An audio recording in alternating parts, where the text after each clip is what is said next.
Hello BSc 6 semester. आज हम एक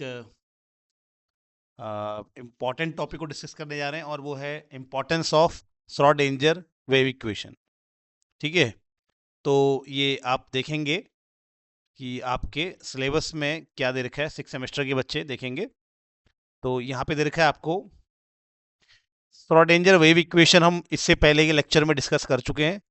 ठीक है, श्रोडिंगर वेव इक्वेशन को हम डिस्कस कर चुके हैं और अब हम डिस्कस करने वाले हैं इसका इम्पोर्टेंस क्या है, और फिर physical interpretation of wave function को हम डिस्कस करेंगे, और फिर ये हमारा और कुछ न्यूमेरिकल प्रॉब्लम्स देखेंगे।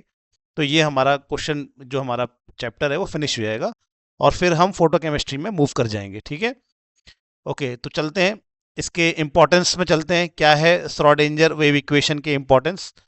तो श्रोडिंगर वेव इक्वेशन, श्रोडिंगर ने जो इक्वेशन दी है, हम किसी इलेक्ट्रॉन जो पार्टिकल, इलेक्ट्रॉन जैसे पार्टिकल के लिए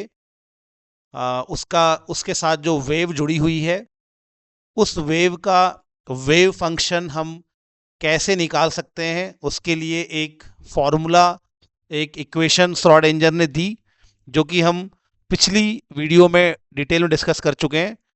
d2 साई अपॉन dx2, ठीक है, plus 2m upon h cut square E minus V psi equal to 0। ठीक है, तो ये हम कल के उसमें डिराइव कर चुके हैं, कल हमने इसको पढ़ा था। ठीक है, तो ये हम पढ़ चुके हैं। अब यहां पर हमारे पास जो साई के लिए जो इक्वेशन आती है, ठीक है, यहां पर हमारे पास ये जो साई के लिए इक्वेशन आती है, इस इक्वेशन को हम श्रोडिंगर वेव इक्वेशन कहते हैं। टाइम इंडिपेंडेंट है, इसमें कोई भी टाइम का आपको कहीं पर भी टाइम नहीं दिखाई दे रहा होगा। अगर आप इसको देखेंगे तो आपको यहाँ पे टाइम नहीं दिख रहा है। ये इक्वेशन हमें क्या बताती है, अभी आप इस इक्वेशन का खास इंपॉर्टेंस जो होता है, खास इसका जो महत्व है, उसको आप एक्चुअली इसको जब हम एमएससी क्लासेस में जाते हैं, मतलब नेक्स्ट सेम में जब आप जाएंगे एमएससी में, तो वहाँ आप इस इक्वेशन से बहुत सारी चीज़ें आगे फाइंड आउट करते हैं, वहाँ आप इसका असली महत्व देख पाएंगे। फिर भी यहाँ पर जो जो इम्पोर्टेंस होते हैं उसको हम लाइन वार पढ़ते हैं और आपको बताते हैं। देखिए, सबसे पहला है कि ये डिस्क्राइब कर रहा है किसको, behaviour of microscopic particle such as electron, proton, atoms, molecule. ठीक है, for which the classical mechanics is not applicable. तो इलेक्ट्रॉन जैसे, ठीक है, तो इलेक्ट्रॉन जैसे पार्टिकल के लिए एक बार समझ लेते हैं क्या करता है। ये इनके बिहेवियर को समझाता है, मतलब ये बता रहा है कि भैया ये सब पार्टिकल कैसे हैं। ये सब पार्टिकल वेव नेचर के होते हैं क्योंकि वेव फंक्शन आ रहा है। ठीक है, और इनके बिहेवियर को जो कि क्लासिकल मैकेनिक्स से हम नहीं समझा पाते हैं, उसको ये थ्योरी, ये इक्वेशन समझाती है। तो ये पहला पॉइंट है, इसको नोट कर लीजिए कि ये इलेक्ट्रॉन, प्रोटॉन, न्यूट्रॉन जैसे स्मॉल पार्टिकल का कैसा बिहेवियर होगा, भैया आप उनकी प्रॉपर्टीज को कैसे निकाल सकते हो। ठीक है, वो किस प्रकार से उनकी एनर्जी को निकाल सकते हो, मतलब उनके सभी पूरे बिहेवियर को हम इस इक्वेशन समझाते हैं। ठीक है, दूसरा, ये जो इक्वेशन है ये वेव फंक्शन देती है, सीधी बात है। इस इक्वेशन को सॉल्व करके हमें, इस इक्वेशन को सॉल्व करके हमें क्या मिलता है, वेव फंक्शन मिलता है। ठीक है, और वेव फंक्शन के अलग अलग फॉर्मूले मिलते हैं और सिंप्लीफाइड फॉर्म मिलता है। ठीक है, वेव फंक्शन हमें मिलेगा। वेव फंक्शन के बारे में आपको मैंने बताया कि उसमें कंप्लीट इंफॉर्मेशन होती है। ठीक है, इलेक्ट्रॉन जैसे जो छोटे पार्टिकल हैं, माइक्रोस्कोपिक पार्टिकल्स हैं, इलेक्ट्रॉन, प्रोटॉन, न्यूट्रॉन जैसे स्मॉल माइक्रोस्कोपिक मूविंग पार्टिकल की सारी कंप्लीट इंफॉर्मेशन वो कहाँ से मिलती है, वेव फंक्शन से मिलती है। ठीक है, आप उसकी एनर्जी, उसकी मोमेंटम, उसका पोजीशन, आप सारी इंफॉर्मेशन कहाँ से निकाल सकते हो, वेव फंक्शन से निकाल सकते हो। उसके लिए आपको क्या करना होगा, उसके लिए आपको उस वेव फंक्शन पे उस प्रॉपर्टी के रेस्पेक्टेड ऑपरेटर अप्लाई करना पड़ेगा। तो आपको फिर वहां पर क्या मिल जाएगा, वो प्रॉपर्टी की वैल्यू मिल जाएगी। ठीक है, तो श्रोडिंगर क्या करता है, श्रोडिंगर की जो इक्वेशन है उसकी सहायता से हम इलेक्ट्रॉन, प्रोटॉन, न्यूट्रॉन जैसे पार्टिकल्स के लिए एक वेव इक्वेशन, एक नया वेव का फॉर्मूला बनाते हैं, नया साई का फॉर्मूला बनाते हैं, ठीक है, और उस साई के फॉर्मूले से, उस साई की वैल्यू से हम क्या करते हैं, मतलब साई का एक फॉर्मूला बनेगा और उस फॉर्मूले पे हम जब ऑपरेटर अप्लाई करेंगे, उस साई पे जब हम ऑपरेटर अप्लाई करेंगे तो हमें जो प्रॉपर्टी का ऑपरेटर हम अप्लाई कर रहे होंगे वो प्रॉपर्टी हमारी आ जाएगी। तो इसको लेकर, इस इक्वेशन को लेकर हम इसको अलग अलग सिस्टम पे अप्लाई करते हैं। हम इसको अलग अलग सिस्टम पे अप्लाई करते हैं, जैसे कि हम इसको इसको अप्लाई करेंगे एक एटम के अंदर इलेक्ट्रॉन पे। ये वाली इक्वेशन को हम अलग अलग सिस्टम पे, अब तुम अगली क्लास में इसको पढ़ने वाले हो, तो इस इक्वेशन को अलग अलग सिस्टम पे अप्लाई करते हैं। जैसे कि किसी एटम के अंदर किसी पार्टिकल के लिए, इलेक्ट्रॉन पे हम जब इसको अप्लाई करेंगे तो यहां पर हमें इसके लिए एक मिल जाएगा वेव फंक्शन। इस इलेक्ट्रॉन का क्या मिल जाएगा, वेव फंक्शन। ये वेव फंक्शन एक जनरल एक्सप्रेशन है। श्रोडिंगर का साई का जो ये एक्सप्रेशन है, श्रोडिंगर का साई का जो ये फॉर्मूला है, ये जो इक्वेशन है, ये एक जनरल एक्सप्रेशन है। इसको और सॉल्व करना पड़ता है, इसको अलग अलग प्रकार के सिस्टम पे सॉल्व करना पड़ता है। जैसे कि एक एटम के अंदर एक इलेक्ट्रॉन ले लो, वो एक सिस्टम हो गया, उस पे हम इसको अप्लाई करके सॉल्व करते हैं, तो फिर हमें इसका, इस खास सिस्टम के लिए हमें साई का एक वैल्यू मिलेगा। फिर साई के इस वैल्यू पे हम ऑपरेटर अप्लाई करेंगे। काइनेटिक एनर्जी का ऑपरेटर अप्लाई करेंगे तो काइनेटिक एनर्जी निकलेगी, मोमेंटम का ऑपरेटर अप्लाई करेंगे तो मोमेंटम की वैल्यू निकलेगी। इस प्रकार से हम सॉल्व करते हैं, जो कि आप अगली क्लासेस में एमएससी में हम इसको डिस्कस करते हैं, ठीक है। तो यानी कि यार ये जो है श्रोडिंगर की वेव इक्वेशन क्या देती है हमको, श्रोडिंगर की वेव इक्वेशन हमको क्या देती है, वेव फंक्शन देती है। उस वेव फंक्शन से हमें क्या मिलता है, सारी इंफॉर्मेशन मिल जाती है, ठीक है। तीसरा तीसरा तीसरा वाला जो है, ये जो वेव फंक्शन होता है साई, यही वेव फंक्शन जो है आगे चलकर हमें इलेक्ट्रॉन के पाए जाने की संभावना के बारे में जानकारी देगा। पाए जाने की संभावना, अभी अगले टॉपिक में इसको डिस्कस करने वाले हैं। पाए जाने की संभावना जो है, संभावना के बारे में हमको ये जानकारी देता है। तो ये इलेक्ट्रॉन के पाए जाने की संभावना के बारे में हमको जानकारी देगा, ठीक है। तो ये क्या करता है, ये वेव फंक्शन हमें आगे चलकर क्या देता है, इलेक्ट्रॉन के पाए जाने की संभावना हमें जो है यहाँ पे संभावना, थोड़ा देख लेंगे इसको एक बार।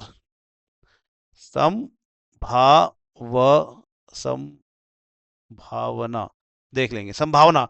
तो ये जो हमारा, ये यहां से जब हम इस श्रोडिंगर की वेव इक्वेशन को सॉल्व करेंगे तो फिर हमें ये साई का जो वैल्यू है ये मिलेगा। साई के वैल्यू का स्क्वायर, आगे जब साई के वैल्यू का स्क्वायर करते हैं तो वो इलेक्ट्रॉन के पाए जाने की संभावना को बताता है।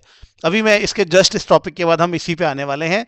तो it help in finding the probability of particle बोलेंगे, because the square of the wave function gives the probability density of finding the particle in a given region of space।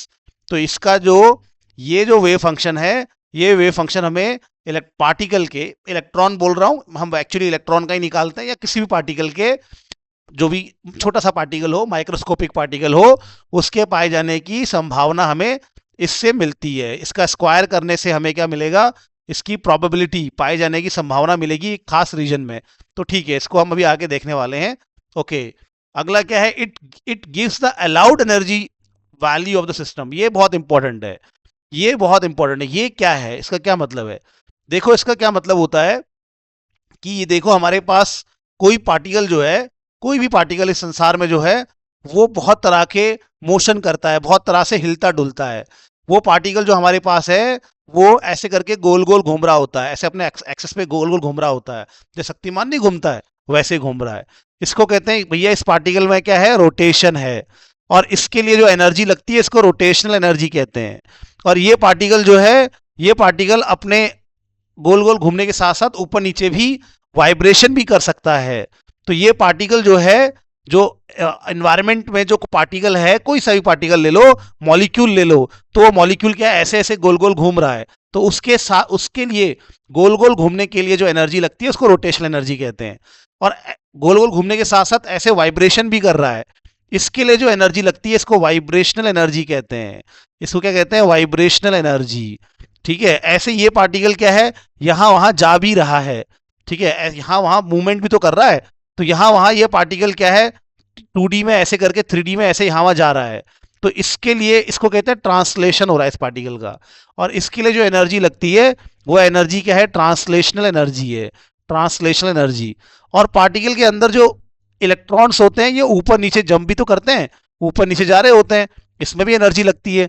तो इस एनर्जी को जो इलेक्ट्रॉन को ऊपर नीचे भेजती है इसको कहते हैं इलेक्ट्रॉनिक एनर्जी। क्या कहते हैं, इलेक्ट्रॉनिक एनर्जी। तो यार हमारे पास जो इस संसार में जो पार्टिकल है, उस पार्टिकल के साथ इस संसार में कोई भी कण जो है उसके साथ बहुत तरह की एनर्जी जुड़ी हुई है, जिनमें खास है rotational energy, vibrational energy, translational energy और इलेक्ट्रॉनिक एनर्जी। ठीक है।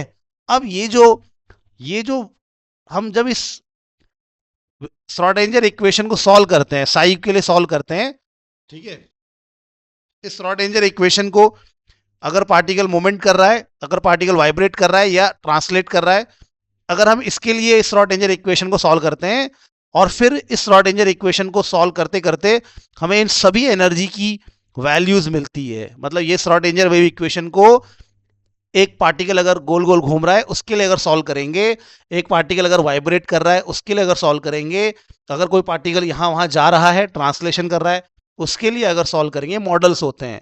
तो रोटेशन कर रहा है अगर, तो उसके लिए अगर सॉल्व करेंगे, वाइब्रेशन के लिए अगर सॉल्व करेंगे, ट्रांसलेशन के लिए अगर सॉल्व करेंगे, तो हमें यहाँ पर अलग अलग प्रकार के वेव फंक्शन मिलेंगे। इन सभी के लिए अलग अलग प्रकार के वेव फंक्शन मिलेंगे और इन सभी एनर्जी का यहाँ पर हमें फॉर्मूला भी मिलता है।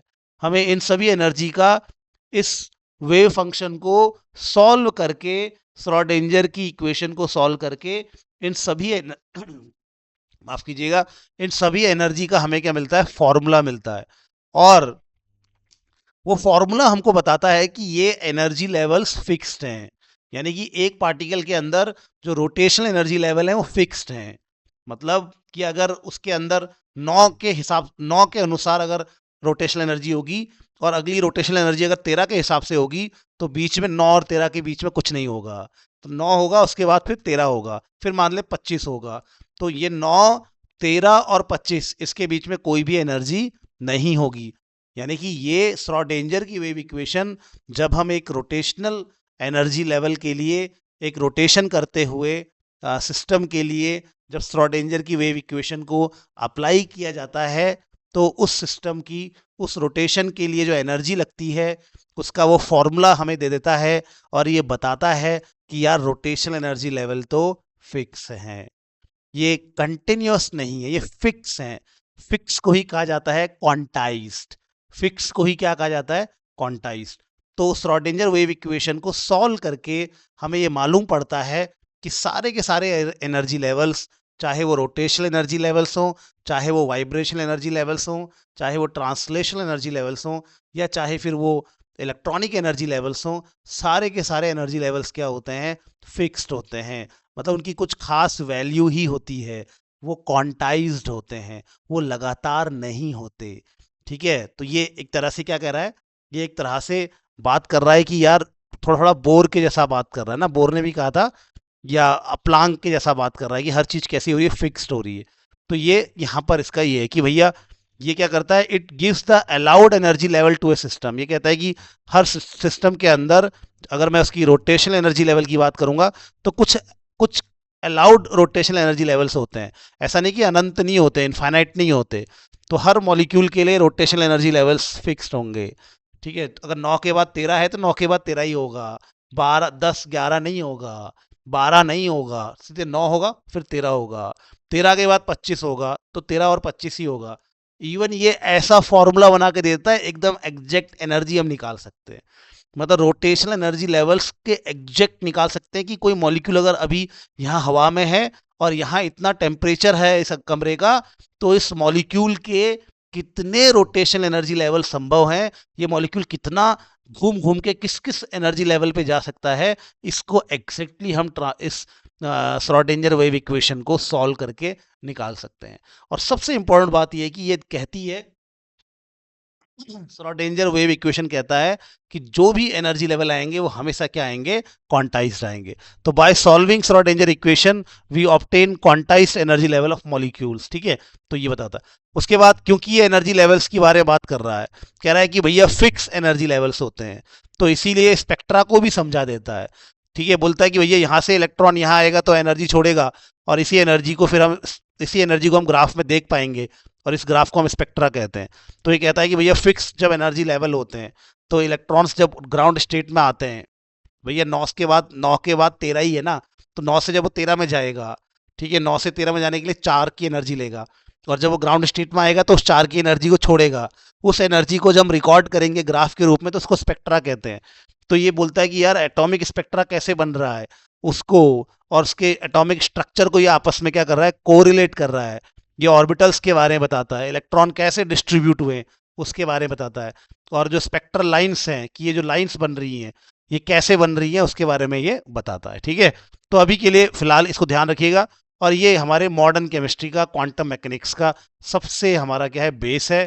ठीक है, केमिकल बॉन्डिंग, एमओटी, सब चीज़ों का ये क्या है, ये इक्वेशन बेस है। ठीक है, तो यहाँ से इन पॉइंट्स को नोट कर लीजिए। अगर एग्जाम में आ गया श्रोडिंगर वेव इक्वेशन कैसे डिराइव करनी है, डेफिनेटली आएगा ही आएगा। तो कल की वीडियो में पूरा डिटेल में बता रखा है, बहुत ही सिंपल तरीके से, बिल्कुल एक पेज में आप डिराइव कर लोगे।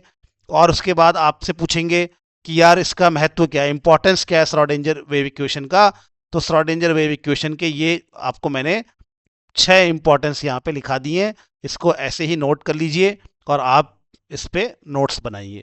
ठीक है, अगली वीडियो में हम अब बात करेंगे कि ये जो वेव फंक्शन है इसका फिजिकल इंटरप्रिटेशन क्या है। आप इससे, मतलब अभी तक तो हम बात कर रहे हैं ना कि मोमेंटम निकाल लेंगे, एनर्जी निकाल लेंगे, लेकिन इसका फिजिकल महत्व क्या है वो हम अब देखने वाले हैं नेक्स्ट टॉप वीडियो में, और वो लास्ट वीडियो रहने वाला है। तो उसके बाद हम फोटो केमिस्ट्री बीएससी 6 सेमेस्टर की स्टार्ट करेंगे। तब तक के लिए अपना ध्यान रखिए, बाय बाय, टेक केयर।